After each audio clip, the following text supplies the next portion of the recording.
안녕하세요. 본격 밀떡 버라이어티 밀리터리 M 진행을 맡은 신미정입니다.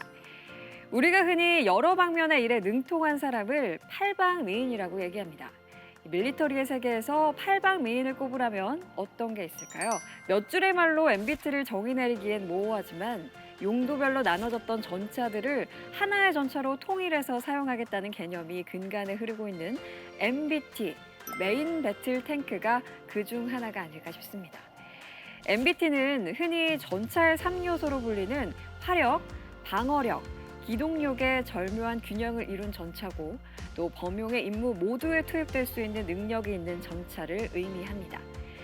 옛말에 열재주 있는 자가 배골른다라는 말이 있듯 모든 걸 다 준수하게 잘해 보인다는 것도 사실 균형을 쉬이 맞추기도 어려울 뿐더러 결정적인 순간의 결정이나 상황에 따라 한 번에 무너질 수도 있는 게 현실입니다. 그래서 진정한 팔방미인은 그러한 결점의 여지가 적고 신뢰도를 높였을 때 얻을 수 있는 칭호가 아닐까 싶은데요. 현대 MBT들이 화력과 기동력, 방어력의 기준을 정해놓고 그 기준을 도달하기 위해 끊임없이 노력해 MBT란 칭호를 얻었던 것처럼 말이죠. 오늘 밀리터리 M에서는 전쟁사에서의 팔방미인에 대한 이야기를 해보려고 합니다. 밀떡에 의한, 밀떡을 위한 본격 밀떡 버라이어티 밀리터리 M. 지금부터 시작합니다.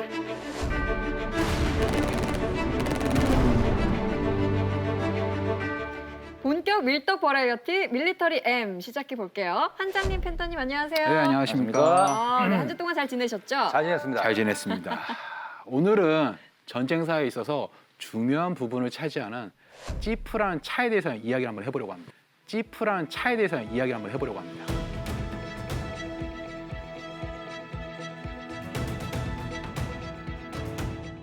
지프. 근데 제가 알고 있는 그 지프가 맞나 싶은데 사실 이게 사륜구동의 대명사가 된 그 차 맞는 거예요? 네. 그래요?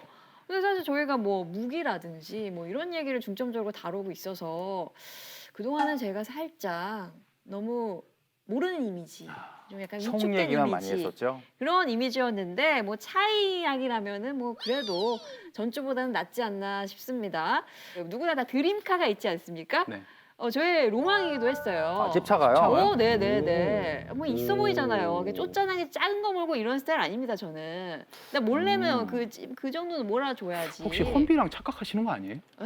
집차는 이렇게 의자 조그매가지고 조그만해 가지고 경차 사이즈로. 조심하셔야 돼요. 네. 조그매가지고. 아, 죄송합니다.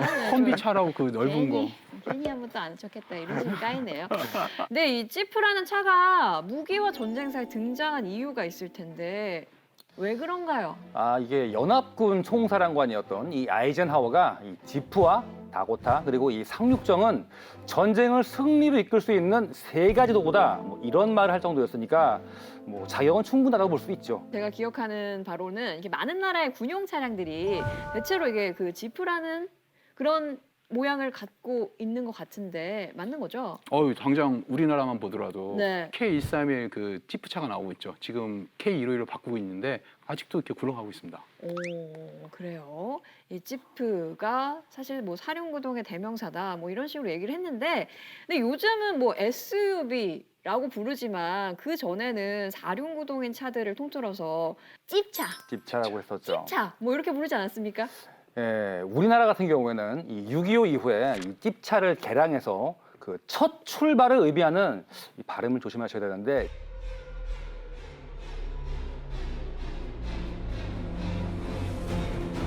시발 택시를 만들었었죠. 시발 택시를 만들었었죠.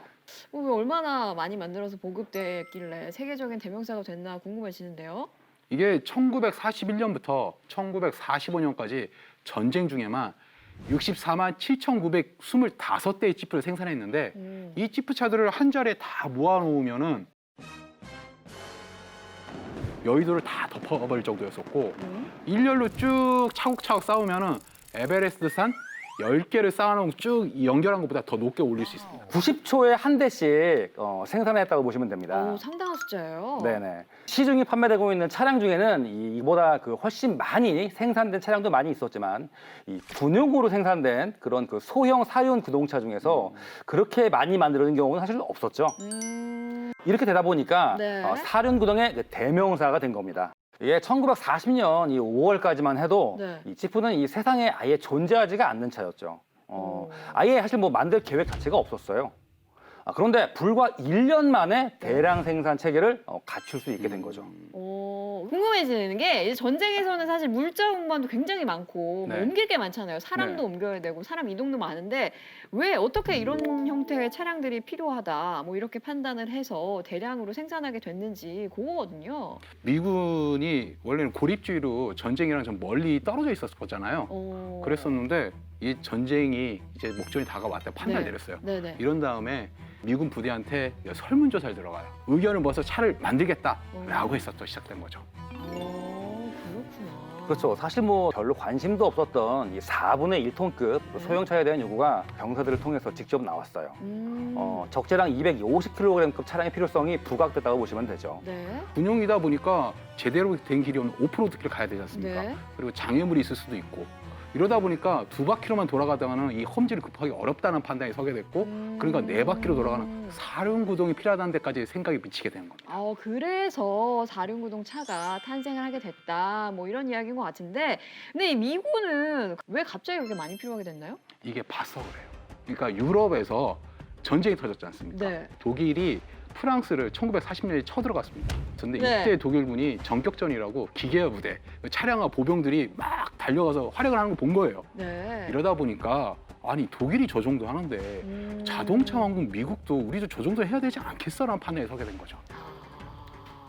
그러니까 뭐 쉽게 말씀드리자면은 이 차를 만들기로 결심은 했는데 네. 이 미군은 이 본토가 아니라 유럽이나 이 태평양의 섬 혹은 뭐 아프리카에 있는 뭐 사막까지 가서 싸워야 한다는 게 가장 큰 문제였죠. 뭐 실제로 뭐 엄청난 더위와 추위를 이 차량이 견뎌낼 수 있어야 되고 네. 또 이 돌길 같은 이런 극단적인 지형을 달려야 했기 때문에 이 내구성에 대한 요구가 실제로 어마어마하게 컸습니다.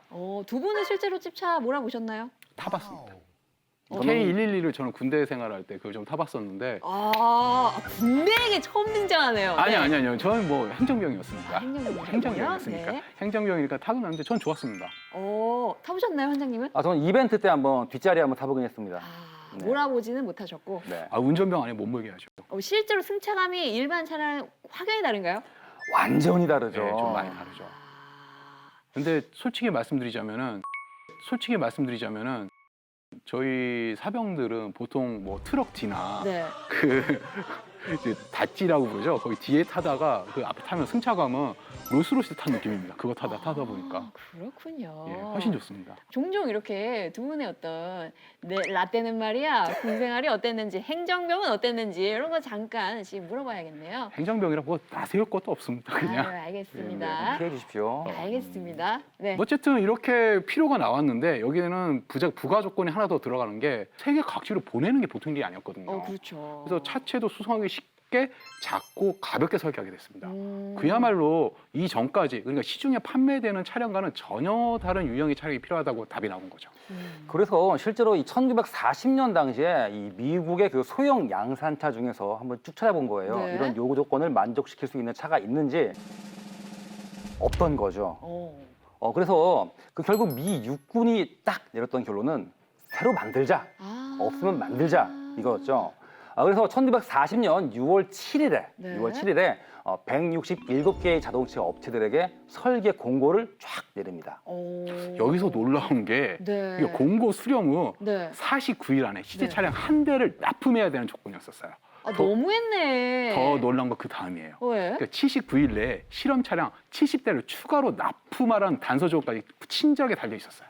그래요? 아니 뭐 아무리 뭐 미국이고 뭐 그래도 한 달 반밖에 안 되는 시간 동안 어떻게 뭐 새 차도 만들고 그거를 2달 반 안에 70대를 납품하고 이게 가능합니까? 이 사업에 그 뛰어든 업체가 사실 두 군데가 있었어요. 2군데나 있었어요? 예, 바로 이 아메리칸 벤텀과 윌리스 오버랜드였죠. 49일 만에 차를 만든 건 실제로 벤텀사였는데 네. 그래서 미 육군은 하루에 75대의 생산량을 요구했는데 이 벤텀사 같은 경우에는 그 수량을 맞출 수가 없었다는 얘기죠. 일단 만들어내긴 했는데 이렇게 많이 만들지는 그렇죠. 못했군요. 지금으로서 좀 조그마한 공모사보다 약간 아. 큰 회사였었어요, 벤텀사가. 그렇군요. 그냥 이러다 보니까 미 육군이 다시 추가 공고를 나게 해요.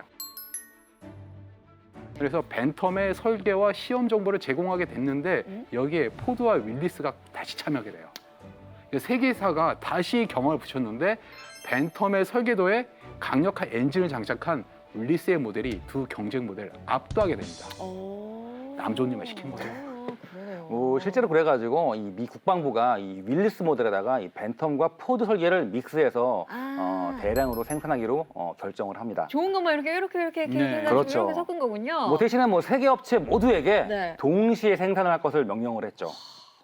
이때가 1941년 7월이었고요. 그리고 또 이 물량 공세에 쭉쭉 들어가면서 이제 물건을 뽑아냈는데 주당 1,700대 수준 어마무시하죠. 엄청난 양을 막 뽑아냈어요. 오, 대단하네요. 정말 초단기간에 막 엄청나게 뽑아낸 것 같은데, 근데 성능은 어땠나요? 좀 만족스러웠나요? 당시 그 테스트 드라이버였던 그 도널드 캐노어 이 양반이 그 어떤 말을 했냐면은 뭐 거친 땅이나 뭐 도랑, 뭐 언덕을 재현한 뭐 특설 훈련장에서 테스트를 해봤는데 보통 차량보다 거의 뭐 2배는 빠른 속도로 달릴 수가 있었다. 굉장히 극찬을 했습니다. 오, 그래요. 그러니까 실제로 뭐 종군 기자였던 어니필 같은 사람은 지프 없이는 전쟁을 계속할 수 없을 것이라고 극찬했었죠. 근데 단점도 있었을 것 같은데 그렇게 빨리 만들었으니까. 당연히 분명히, 있죠. 네. 당연히 있죠. 가볍게 시작하면 절도가 있겠네요. 가볍게 시작하면 절도가 있겠네요.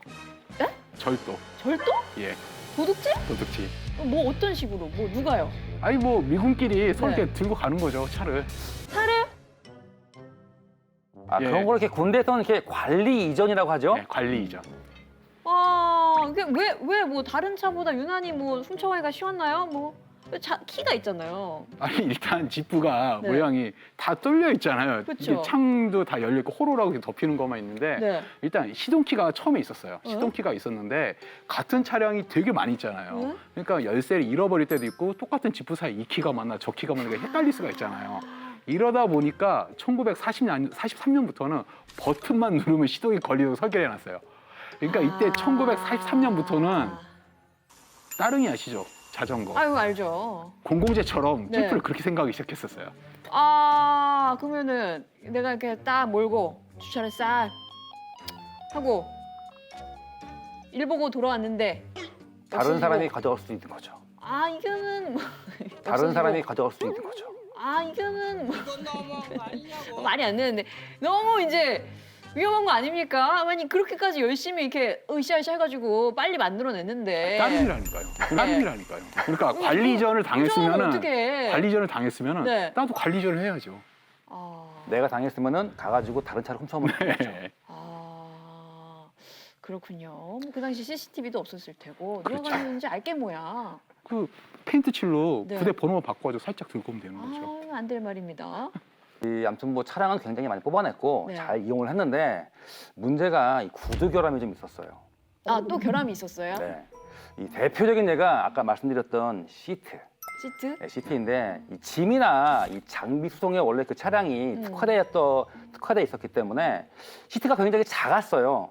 작고 얇았죠. 충격을 흡수할 수가 없는 거예요. 5% 달래 덜덜덜덜 그렇죠. 엉덩이까지 그냥 척척 스프링도 따라서 내 없고. 두피까지 그냥 절절절 그렇죠. 걸리는 거고. 근데 결정적인 문제는 이 네. 지프가 이런 온로드가 아니라 오프로드, 그러니까. 항지를 달린다는 게 가장 큰 문제였죠. 안 되겠네. 그래가지고 네. 차를 몰아야 했던 운전병들은 모소동이라고 꼬리뼈 부근에 만성 염증 질환을 앓게 됐어요.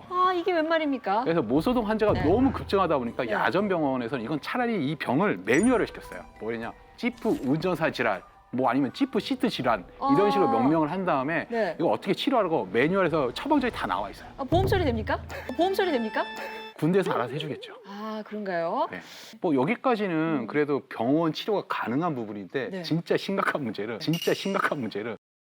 생명과 연관된 문제가 좀 생겼다는 거예요. 어떤 그러니까 지프는 급제동이나 급가속을 했을 경우에는 차축의 특정 방향을 비틀리는 엑슬랩 현상이 심했어요.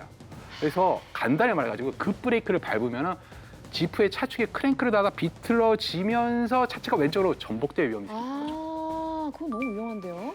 이 문제가 사실 정말 굉장히 심각했어요. 네. 실제로 이 교통사고로 사망하는 미군들이 좀 있었죠. 실제로. 그리고 차량이 전복될 때 이 버텨질 수 있는 구조물이 아예 공중에 없기 때문에 사고가 났다 하면은 뭐 중상이 기본이었죠. 뭐 그러겠네요. 튀어나가고 뭐 다치고 부러지고 해가지고. 뭐 아무튼 그렇다고 해도 이 차량을 뭐 과하게만 몰지 않으면은 뭐 뒤집어질 정도까지는 아니었기 때문에 다들 뭐 이렇게 병사들이 욕을 하면서도 쓸모는 있으니까 그냥 뭐 그냥 타고 다녔다고 합니다. 아니 그렇게 다양한 문제가 있었음에도 불구하고 지프가 계속 이렇게 환영을 받았다. 뭐 전쟁에서 탱크나 전투기 같은 무기가 더 중요하지 않았나 싶기도 한데 어떤가요? 이 당시에 그 지프의 효용에 대해서 단적으로 말해준 사람이 네. 소련의 스탈린 서기장이었습니다. 오. 스탈린은 이렇게 말했었어요. 지프가 그 랜드리스로 넘어왔을 때 이 지프를 보면서 이 전쟁은 자동차 전쟁이고 차가 많은 쪽의 전쟁에서 이길 것이라고 그렇게 말을 했었거든요. 그래요. 차가 많은 쪽이 전쟁에서 이긴다. 그렇게 따지면 차 아니면 독일 아니겠습니까? 근데 네. 독일이 당시에 생산력이 좀 많이 딸렸어요. 그러니까 장갑 차량을 제외한 군용 차량 생산량만 확인해 보면은 영국이 당시에 147만 대 생산했었고 미국이 238만 대, 자동차의 나라답죠. 네. 근데 소련이 19만 7천 대. 어. 여기 미국에서 차를 주니까 적게 만들고 다른 걸 만들었었어요. 독일이 당시에 안타깝게도 15만 9천 대밖에 안 만들었어요. 이탈리아가 추축국이었는데 8만 3천 대. 아 그래요? 네. 지금 페라리 만들고 그랬지만 그때 네. 조금 많았었어요. 일본이 16만 5천 대. 아유, 많이 그러니까 만들었네. 연합국 생산량을 전부 다 합산해 보면 한 400만 대 찍어내는데 그 사이 동안 추축국은 40만 대밖에 못 만들었었죠. 뭐 거의 게임이 안 된다 봐야 될 것 같은데 현대 자동차 왕국 독일은 그러면은 그 당시에는 뭘 사용했나요? 말을 사용했죠. 말을 사용했죠. 말. 말. 되게 잘 친화적이고 그렇네요. 근데 네. 저희가 지금 네. 독일 하면은 딱 생각나는 게 전격전에 탱크 몰고 가는 거 알고 있는데 그러니까요. 1943년 기준으로 보면은 독일 보병사단은 256대의 트럭에다가 2,652마리의 말을 동시에 편제하게 돼 있었어요. 그러니까 진격하는 독일군 기갑사단은 장갑차에 타고 탱크 몰고 앞으로 가고 네. 그런 다음에 뒤에 있었던 보병들을 쫓아갔었던 거죠. 말 타고 걸어서. 근데 그 당시 보면은 독일의 사단수가 264개였었는데 네. 이렇게 기계화된 탱크 타고 장갑차 탄 사람은 42개 사단밖에 없었던 거예요. 아 그래요? 실제로 뭐 2차 대전 중에 이 독일군이 총 275만 마리의 그 말과 노새를 동원했는데 한때 그 최대 보유량이 110만 마리였어요. 110만 마리였어요. 엄청나게 많았죠. 전차 군단 독일 이렇게 저는 알고 있었는데 따지고 보면은 기마 군단 독일이다. 뭐 이렇게 정리해도 될 것 같네요. 이 사실관계를 정확하게 말씀드리자면은 네. 전차는 앞으로 이렇게 쭉 달려가고 이 보병은 뭐 이렇게 뒤에서 마차 타고 가거나 아니면 뭐 쫄래쫄래 걸어갔다고 보시는 게 정확한 팩트죠. 제 생각과는 조금 차이가 있네요. 프로파간다가 이래서 무서운 겁니다. 이 어쨌거나 미국은 좀 확실히 달랐죠, 독일하고. 이 내부적으로 말을 쓸지 아니면 뭐 차량을 쓸지 그런 논쟁이 1941년까지 쭉 있었어요. 미국 내에서도. 근데 하지만 이미 대세는 자동차로 넘어갔기 때문에 미국 같은 경우는 1개 연대당 평균 145대의 지프를 지급을 했었죠. 전쟁 기간 중에. 조금 과장해서 말한다면은 네. 미군은 이등병부터 장군까지 뭐 살아있건 다쳤건 죽었건 모든 미국 군인들이 지프를 탔어요. 다치면 본네트 이렇게 올려서 이렇게 보냈으니까. 이러니까 독일군 포로들이 미군의 모든 병사에게 찌푸를 줬구나. 뭐 이렇게 약간 억울하게 생각할 수도 있겠네요. 네. 근데 이렇게 막 뿌렸는데도 막 전방에서는 여전히 지프를 달라고 아우성이었어요. 그러니까 원래는 지프는 지통신용 차량이나 뭐 경수송, 뭐 정찰용으로 사용했었는데 일선 부대에서는 뭐 트럭을 가져가기 좀 모호하고 보병이 하기엔 조금 힘든 용도에서는 모두 다 지프를 다 투입했었죠. 예를 들면은 뭐 정찰용으로 사용한다고 쳤을 때는 원래는 39년 기관총을 달았어요. 작은 거 7.6m였었는데 야, 이 기왕 다는 거 보병들도 화끈하게 지원하고 대공용으로 기관총으로 써보자. 59형을 달고 다니기도 했었고 원래는 37mm 대전차포를 견인하게 돼 있었는데 처음에 끌고 다니다가 그냥 얹고 다니기도 하고 나중에 로켓을 끌고 가기도 했었어요. 로켓을 지프에서 쐈다. 네. 이게 무슨 말입니까? 그러니까 사이판 전역에서 네. 지프에다가 로켓을 날았어요. 그리고는 일본군한테 쭉 가서 팍팍 로켓을 쏘고 치고 빠지고 반복했던 거예요. 이게 또 북아프리카에서도 지프를 탄 영국군이 그러니까 독일의 아프리카 군단, 롬멜의 군단을 계속 괴롭혔었죠. 이 뭐 실제로 뭐 구보병사단 같은 경우에는 이 병사들이 지프에다가 대충 뭐 철판 둘러대고 네. 거기다가 2연장 바주카포 딱딱 붙여가지고 오. 뭐 장갑차처럼 운영을 했었죠. 그 정도면 지프가 아니라 거의 뭐 탱크라고 봐야 되는 거 아닐까요? 그러니까 애초에 목적은 이게 경수성 분야에서 이렇게 뭐 나눠주고 이런 거였었는데 이거는 말할 바도 못해 기본으로 다 있었던 거예요. 뭐 예를 들면은 식사, 뭐 탄약 추진, 약품 보급, 뭐 집에서 온 편지, 뭐 선물까지 일선에 전달될 크고 작은 물건들은 전부 다 지프가 다 날랐어요. 아. 그리고 또 뭐 중요했던 일 중에 하나가 공식적인 행사에서도 굉장히 많이 사용을 했는데 이 대표적인 예가 이 추도식 뭐 이런 걸 집전하거나 연설을 할 때 쓰는 그 사열대 역할도 했어요. 기차가. 아, 진짜 거의 뭐 못하는 거 빼고 다 했다라고 보면 될 것 같은데 얘기를 쭉 듣고 보니까 진짜 지프가 없었다면 2차 세계대전은 거의 뭐 불가능했을지도 모르겠다는 생각까지 듭니다. 너무 다재다능한데 또 궁금한 건 이거 아니겠습니까? 네. 그래가지고 얼마인가요? 보통 한 700달러 전에서 왔다 갔다 했었거든요. 오. 뭐 지금 구매력 기준으로 보면 한 12,000불, 13,000달러 정도 하고 있습니다. 그러면은 얼추 뭐 소형차 가격이다 뭐 계산이 되는데 근데 중요도로 따지면 사실 뭐 그렇게까지 뭐 안 쓰이는 데가 없었는데 저렴한 축 아니었나요? 사실 뭐 이게 워낙 단순하게 만들어진 네. 차량이라 뭐 그 정도 가격이면 뭐 적당하다고 봐야죠. 또 생산량이 뭐 워낙 많기도 했고요. 가성비가 뭐 기가 막히네요. 기가 막혔던 거죠. 근데 이제 이쯤 되면 궁금해지는 거는 어떻게 왜 하필이면 차 이름이 지프가 되었나? 아, 이게 이거거든요. 네. 두 가지 설이 있습니다. 두 가지 설? 두 가지 설이 있는데 첫 번째가 이 제너럴 퍼포스의 약자 GP에서 따왔다. 아, 네. 두 번째가 이 당시에 그 인기 만화가 그 뽀빠이였어요. 어. 근데 이 뽀빠이에 등장하는 애완견이 있는데 그 애완견이 이름이 그 유진 더 지프였어요. 네? 네. 근데 이 강아지한테 굉장히 뛰어난 능력이 있는데 순간 이동 능력. 네. 초능력. 그래서 이 기동력이 좋은 차라는 의미에서 이 강아지 이름을 그 차량에다가 그 차용했다는 뭐 그런 설도 있습니다. 단순한 군용 차량인 줄로만 알았는데 팔방미인이라는 이름이 괜히 붙은 게 아니다 싶네요. 근데 오늘 제일 놀라웠던 건 저는 2차 세계대전의 이면에 이 독일의 말 그리고 미국의 지프 요 둘의 싸움이었다는 게 저는 진짜 꿈에도 생각하지 못했던 그러니까 거거든요. 독일이 소련을 침공했던 바바로스 작전 당시에 네. 말을 75만 마리를 끌고 왔어요. 그 작전 때. 와. 그런데 미국은 지프차만 추락 제외하고 70만 대 가까이 찍어낸 거죠. 이 차이가 승패를 갈랐다고 봅니다. 사실 뭐 말은 요즘에 어디 제주도 가서나 구경할 수 있고 지프는 우리에게도 익숙하잖아요. 현재까지도 많은 사랑을 받고 있는데 오늘 이후에 만약에 좀 지프가 내 눈에 보인다 그러면 왠지 더 관심 깊게 볼 것 같아요. 지금은 뭐 이렇게 척추까지 막 이런 정도는 아니죠? 많이 좀 개선이 되지 두껍게 않았습니까? 해놓고 방송 놓고 다니면 되니까. 그렇죠. 네. 오늘은 지프에 대한 이야기를 이렇게 나눠봤는데 지금까지 무기와 전쟁사였고요. 이어서 본격 총에 대한 심층 분석 토크를 이어가 보겠습니다.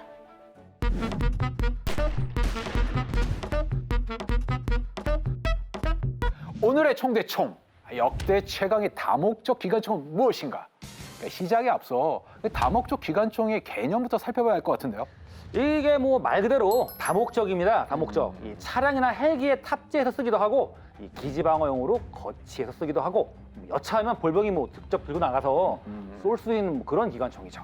일단 헬기의 탑재용으로 쓰려면 위력이 너무 약하면 안 되겠고, 그러니까 보병이 들고 다니려면 이게 너무 무거워도 안 될 것 같은데요. 그렇습니다. 이 다목적 기관총은 이 적당한 위력과 적당한 무게, 이 중도의 미를 갖춘 총이라고 볼 수가 있죠. 이 두 가지 요구 조건을 모두 갖춘 역대 최강의 다목적 기관총은 무엇일까요? 지금 바로 시작하겠습니다. 이번에 환장님이 기종 선정 때문에 꽤 고민하셨는데 결정을 하셨나요? 했습니다. 소개해 주시죠. 길이 1192mm, 무게 7.9kg, AK-47의 아버지 칼라시니코프가 완성시켰다. 이것이 전장에서 사라지는 순간 인류에겐 진정한 평화가 찾아올 것이다. 전 세계 분쟁 지역을 장악했던 전장의 사신, 궁극의 다목적 기관총 PKM.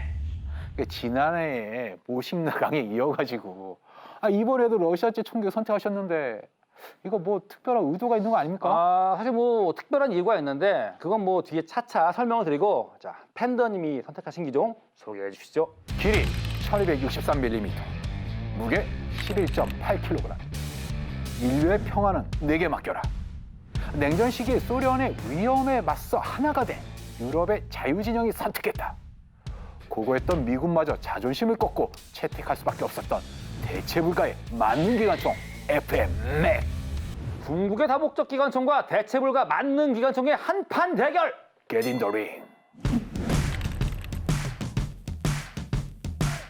자, 첫 번째 라운드 PKM에 사용되는 7.62mm 54 알탄과 맥에 사용되는 7.62mm 51탄의 대결.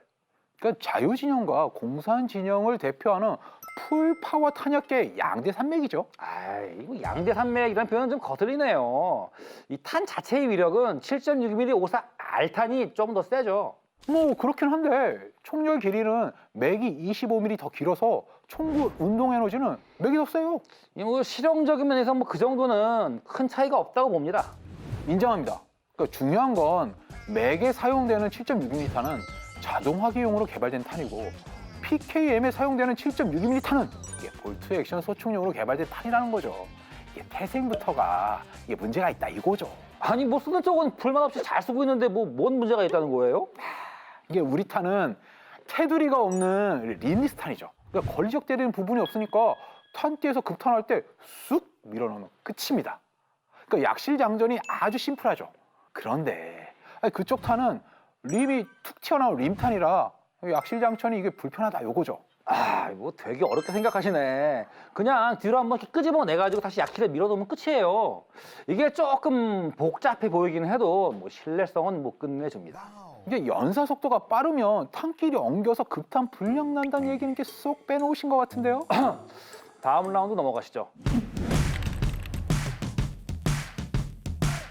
맥은 분당 발사 속도가 650발에서 최대 1000발까지 나옵니다. PKM은 몇 발까지 가능합니까?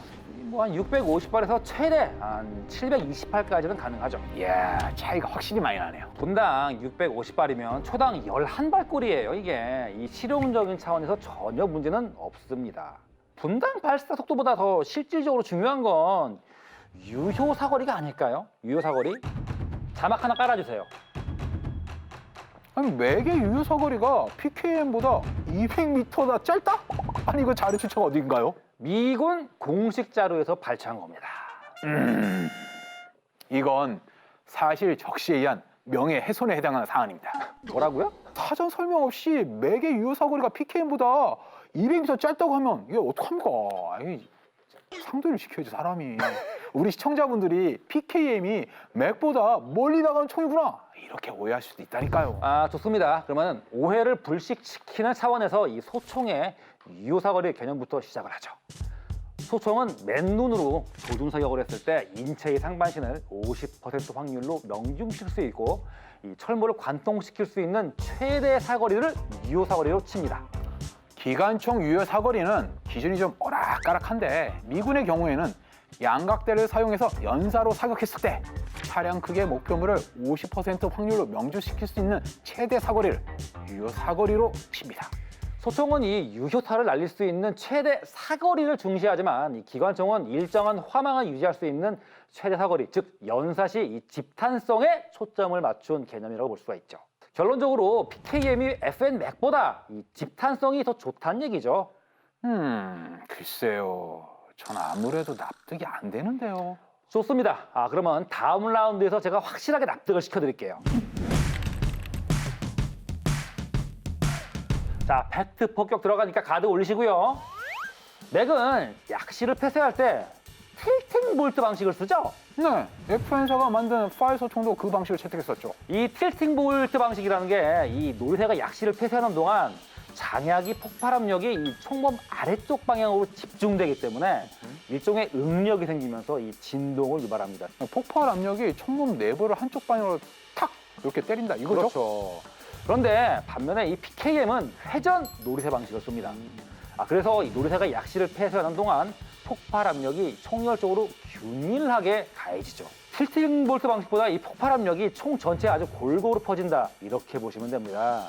PKM은 이 맥보다 효율적인 약실 폐쇄 방식을 채택하고 있기 때문에 이 연사시의 집탄성이 더 우수하다고 볼 수가 있습니다.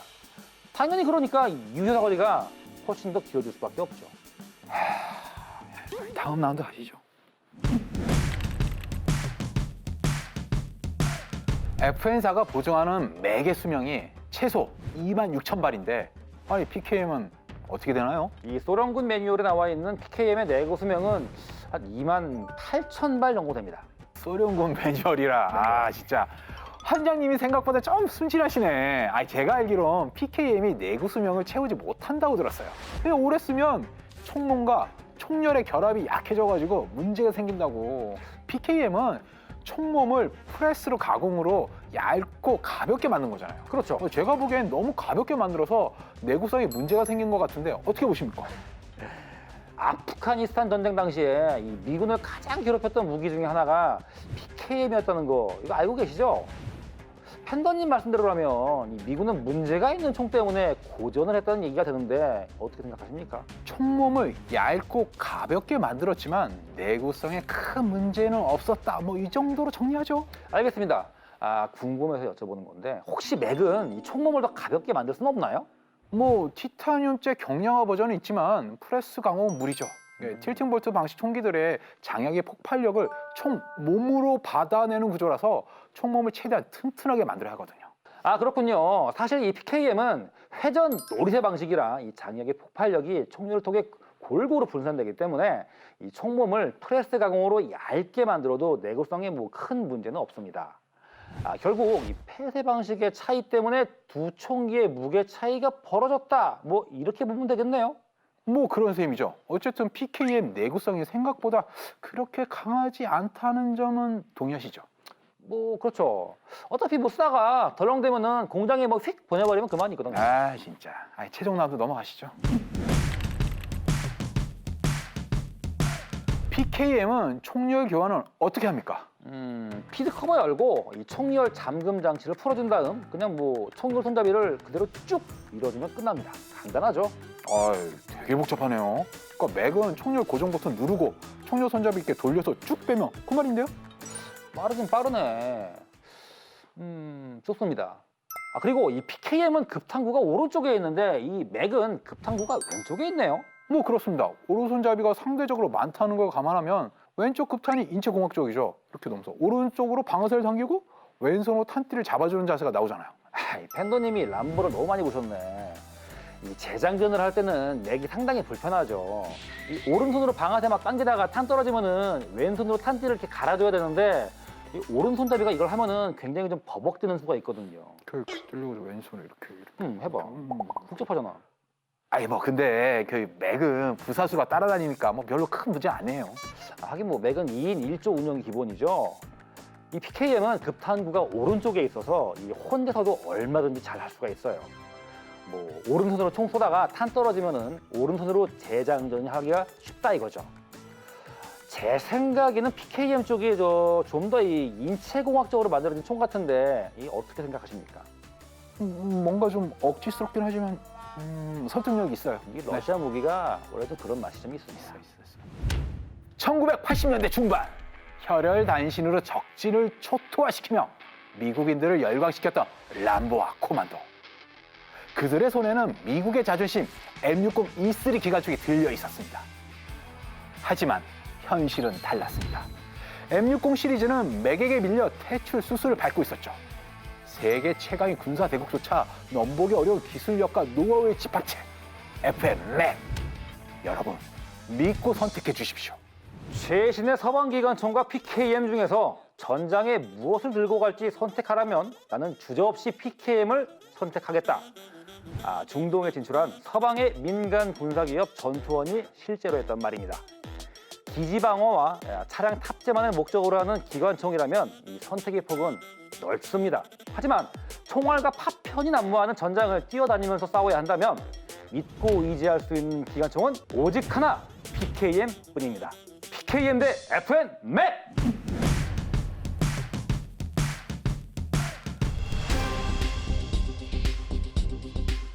독소전을 승리로 마무리 지은 소련의 영웅 게오르기 주코프 원수가 자본주의에 심취해 조국 소련을 배신하려 한다는 루머가 모스크바에 퍼지고 있다고 합니다.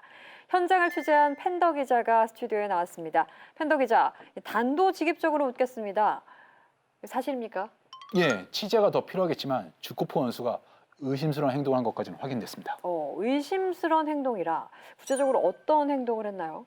저희 밀리터리엠 탐사보도팀이 3개월간의 추적 끝에 주코프 원수의 미심쩍은 행적을 확인했습니다. 이 영상은 밀리터리엠에서 최초 공개하는 자료로서 주코프 원수의 모스크바 자택으로 수상한 음료가 배달되는 장면입니다. 영상 함께 보시죠.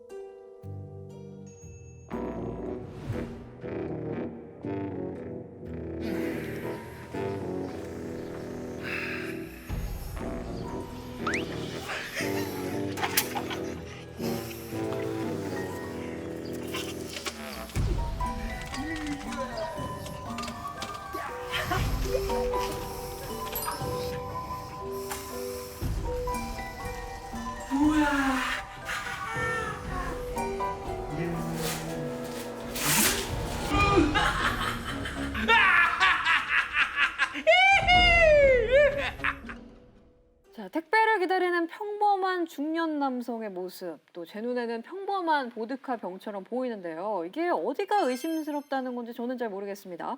이 소련이라는 나라의 특수성을 고려했을 때 보드카를 박스 단위로 구매한다는 게 크게 문제가 될 것 같지는 않은데요. 문제는 그 내용물입니다. 병 안의 액체는 술이 아닙니다. 술이 아니면 뭔가요? 보드카처럼 보이지만 병 안의 내용물은 색소를 뺀 콜라입니다. 콜라요? 예, 콜라입니다. 모스크바 정가의 정통한 소식통에 의하면 사회주의 국가 최고의 명장이자 소련 최고의 영웅인 게오르기 주코프 원수가 자본주의의 상징인 콜라의 영혼을 빼앗겼다는 소문이 돌고 있습니다. 그렇다면 이 주코프 원수의 공식 입장은 나왔나요? 네, 대변인을 통한 비공식 전언이 나왔는데요. 나 게오르기 콘스탄티노비치 주코프는 러시아 어머니의 아들이며 위대한 사회주의 국가 소련의 아들이다. 내 혈관을 타고 흐르는 건 피보다 뜨거운 보드카이며 내 간은 지난 50년간 보드카를 녹이기 바빴다. 내가 만약 콜라를 이렇게 마셨다면 난 지방간이 아니라 당뇨병에 걸렸을 것이다. 콜라가 아니라 보드카라는 말이군요. 그 밖에 반론은 없었습니까? 저희 밀리터리엔 탐사 보도팀이 수차에 걸쳐 접촉을 시도했으나 주코프 원수는 끝까지 인터뷰를 거부했습니다. 현재 모스크바 정가에선 주코프 원수의 이번 콜라 스캔들이 어디로 향할지 사태를 예의주시하고 있습니다. 이번 콜라 스캔들이 추후 모스크바 정계에 영향을 끼칠 수도 있다는 얘기인가요? 충분히 가능성이 있습니다. 스탈린 서기 정가는 2차 대전 때부터 불편한 사이였고 주코프 원수의 정치적 입지가 올라가자 의도적으로 견제하고 있다는 의견이 지배적입니다. 그렇군요. 이런 상황에서 자본주의의 상징이라고 할 수 있는 콜라를 몰래 마신다는 건 이 정치적 자살 행위라고 볼 수도 있을 것 같은데요. 정치적 자살 행위일 뿐만 아니라 그 물리적인 생명도 위험해질 행동이라 할 수 있을 겁니다. 그런데 소련에는 콜라 생산 시설이 없지 않습니까? 예, 그렇습니다. 보드카 병에 붉은 마크까지 잊지 않고 넣은 만듦새를 보면 꽤 공을 들인 티가 나는데요. 그렇다면 과연 이 콜라는 어디서 온 건가요? 이 콜라의 출처가 이번 콜라 스캔들의 핵심 쟁점입니다. 어디서 날아왔는지는 충분히 짐작할 수 있지만 상대가 상대인지라 조심스러울 수밖에 없습니다. 상대는 미국인가요? 모스크바 정치인들 입장에서는 차마 입 밖에 꺼낼 수 없는 이름이죠. 입 밖으로 꺼내는 순간 연루된 모든 인물들은 시베리아와 한없이 가까워질 테니까 말이죠. 볼드모트 같은 존재로군요. 모스크바 정가에서 이번 사건을 콜라 스캔들이라고 부르는 이유를 이제 좀 알 것 같습니다. 이 주코프 원수가 마시는 음료가 보드카인지 콜라인지는 모르겠지만 그가 마시고 싶은 음료수를 마음 놓고 마실 수 있는 날이 하루빨리 찾아오길 기원하겠습니다.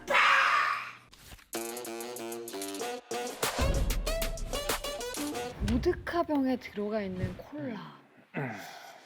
이거 진짜 사실입니까? 네, 사실입니다. 제일 궁금했던 게 이 당시 소련 같은 경우는 콜라 생산할 수 있는 시설이 없었을 텐데 콜라가 뭔지도 모르는데 어떻게 이 주코프 원수가 콜라 중독까지 걸릴 수 있었느냐? 이거거든요. 그 시작은 그 아이젠하워였죠. 오. 전쟁에 발발한 다음에 이 콜라의 그 우드러프 회장이 네. 이런 선언을 했습니다. 군복을 입고 있는 모든 미군이면 세계 어디에 가건 이 5센트의 콜라 한 병을 사실 수 있습니다. 아, 그러니까 1943년에 미군이 북아프리카에 상륙해서 독일과 싸우게 되거든요. 근데 이 덥다 보니까 음료수를 찾게 될 수밖에 없어요. 그렇죠. 그러니까 아이젠하워가 이 콜라를 300만 병을 주문하게 됩니다. 아, 이 첫 주문을 시작으로 2차 대전 내내 미국은 50억 병의 콜라를 소비하게 되죠. 사실 이게 단 게 굉장히 중독성이 있거든요. 톡 쏘고. 한 번 시작하면 끊을 수 없어요. 그렇죠. 이 어마어마한 양이다 싶은데 이거를 보급하는 것도 만만치 않았을 것 같은데. 이게 유리병이니까 나르다 보면 깨질 수밖에 그러니까요. 없어요. 그러니까 미국 본토에서 생산해가지고 전장터까지 끌고 간다. 이게 어. 진짜 비생산적이거든요. 그렇죠. 그래서 해외에 공장을 설립하는 걸로 해놨어요. 그러니까 전쟁터 바로 옆에 주둔지 옆에 공장을 차리죠. 아. 그래서 병에다 넣어가지고 보급 바로 오면 되지. 그러니까 처음엔 한 10개 정도 만들면 된다 싶어가지고 알제리에 처음에 첫 공장을 세웠어요. 그런데 알제리에. 알제리에. 네. 그러다가 이게 점점점 전선이 확대되다 보니까 나중에 보니까 공장이 64개까지 늘어나요. 공장이 64개까지 늘어나요. 아. 자, 이러다 보니까 이 미군 옆에는 늘 그 콜라가 있었던 거죠. 이때 이 미군을 따라 전 세계에 퍼져나간 콜라가 지금의 콜라 브랜드를 만들게 된 겁니다. 어. 이게 여기서 또 중요한 게 뭐냐니까 네. 주코프가 콜라를 먹게 된 사연인 겁니다. 어떤 그러니까 사연이 있을까요? 독일이 네. 패전한 뒤에 연합군들이 베를린에 모여가지고 앞으로 베를린을 어떻게 쪼갤까를 이렇게 회의하던 당시에 주코프한테 아이젠하워가 다가가서 콜라를 쓱 내민 거였어요. 콜라를 쓱 내민 거였어요. 너 이거 알아? 이거 한번 마셔봐. 한번 마셔볼 텐가? 이게 네? 콜라 하면은 미국을 상징하는 음료수잖아요. 그렇죠. 그리고 당시에 가장 흔했던 음료수고 이걸 쓱 내미니까 주코프가 딱 받은 거죠. 아, 그렇군요. 정치적으로 어떤 의도가 있었을까요? 아니면 진짜로 한번 마셔볼래? 요거였나? 그게 다가 아닐까요? 뭐 정치적인 의도가 없지 않아 있었다고 봐야죠. 음. 예, 이 생전 처음 느껴보는 이 톡 쏘는 청량감을 딱 맛보고 이 주코프의 미각이 확 업그레이드가 됩니다. 자본주의 맛에 푹 빠져든 거죠. 각성을 해버린 그렇죠, 거죠. 그렇죠.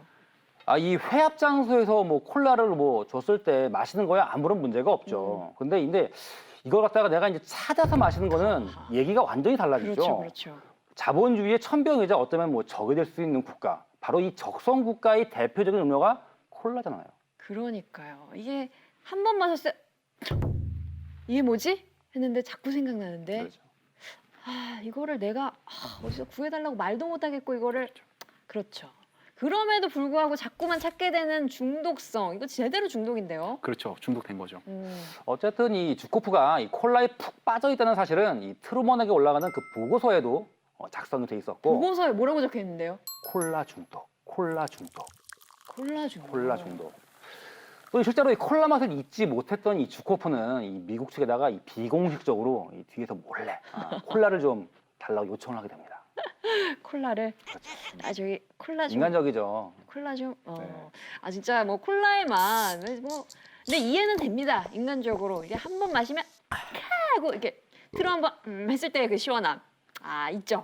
얼마나 콜라가 마시고 싶었으면 이게 정치적인 위험을 감수하고까지 요청을 하게 됐나 싶습니다. 뭐 그래도 그 당시가 네. 냉전이 막 시작되던 시절이었기 때문에 서로가 이렇게 조심스러울 수밖에 없었고 그러니까요. 미국 측은 이 요청을 받고 주코프를 위해서 특제 콜라를 제작해가지고 어? 몰래 이게 제공하게 됩니다. 특제 콜라요? 네, 이 뭐 약간 미국 뭐 설탕의 측에서도 비율이 좀 다른가? 아니요, 그랬던 건 아니고 네. 이 미국 측에서도 이 주코프의 입장을 좀 배려를 해가지고 줄 땐 주더라도 좀 티 안 나게 줘야 되니까 이 콜라 티가 확 안 나는 검은색을 빼고 색소를 빼고 이 병도 콜라백이 아니라 그냥 보드카 병 거기에 담아서 그 보내주게 된 겁니다. 센스가 있네요. 그렇죠. 이게 정말 냉전이 만들어낸 안타까우면서도 뭔가 우픈 그런 일화가 아닌가 싶은데 먹고 싶은데 먹고 싶다고 얘기를 못하고 달라고 얘기하고 싶은데 그걸 못하고 눈치껏 줘야죠, 알아서. 좀 약간 애처롭네요. 뭐 그래도 기호품에 대한 간절한 욕망 이 하나만 놓고 보자면은 뭐 정치 체제를 뛰어넘어서 다 같은 인간이라는 거 이걸 확인할 수 있는 뭐 그런 이야기를 할 수 있겠죠. 아 콜라 앞에 적 없다. 적 없다. 여름에 진짜 이 얼음 이렇게 가득히 너무 아주 이게 치명적이죠. 아니 뭐 이게 소련의 영웅도 알고 보면 이 콜라를 찾는 뭐 평범한 인간이었다 이 정도로 생각을 하면 될 것 같네요. 아 콜라 자꾸 얘기를 하니까 진짜 급 땡기네요. 못 말라요. 함께 즐겨요. 아 이거 아닌데 이건 피자인데? 같이 나오니까 세트니까. 아 그러네요. 좀 아쉬운 대로 우리는 저는 왜 맥주 생각이 또 나죠? 네. 비슷한 걸로 거품은 같이 일어나니까. 네 아무튼간에 음. 녹화 끝나고 이렇게 한 잔? 시원하게 저희 뭐 녹화 끝나고 한 잔? 가볍게 치콜 좋습니다. 좋습니다.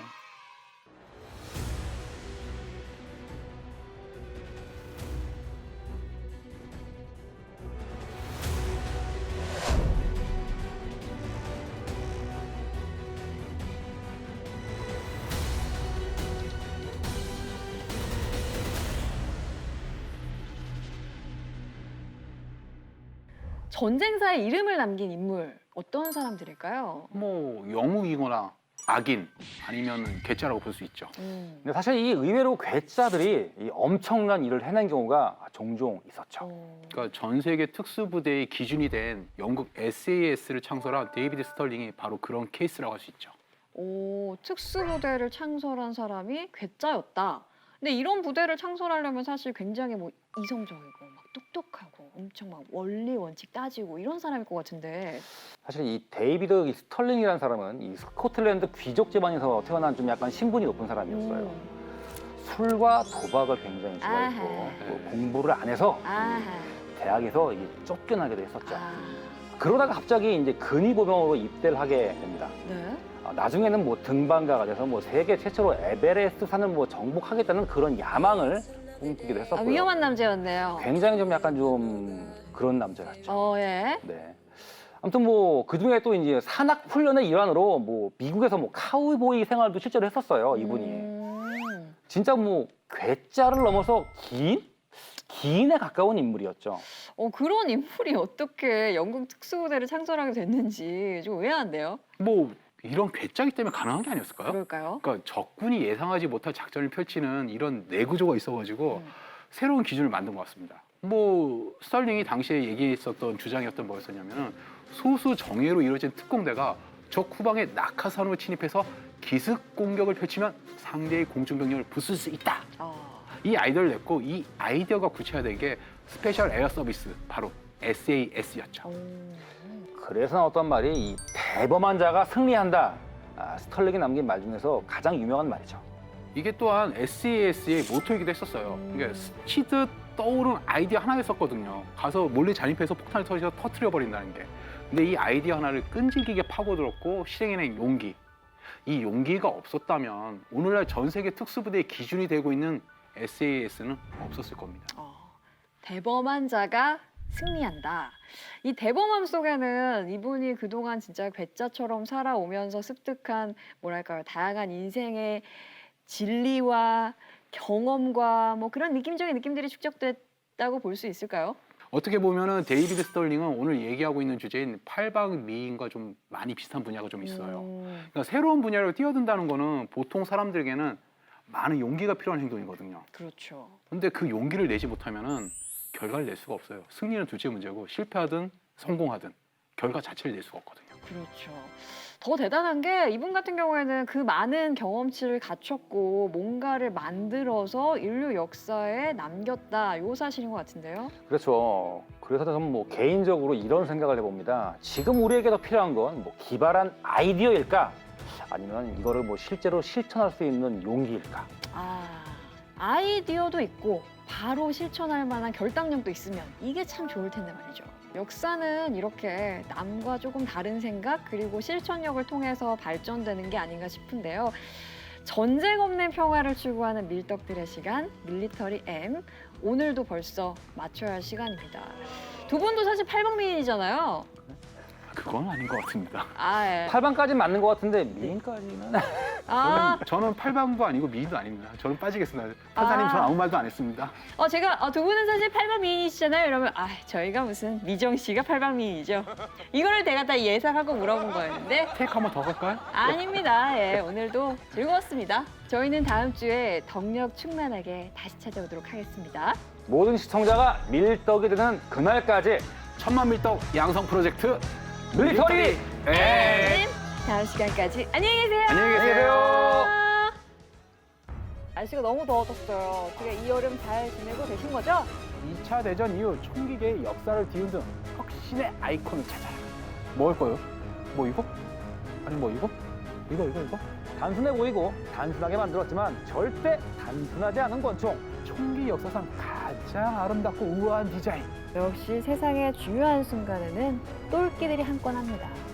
엄청난 발명품이었네요.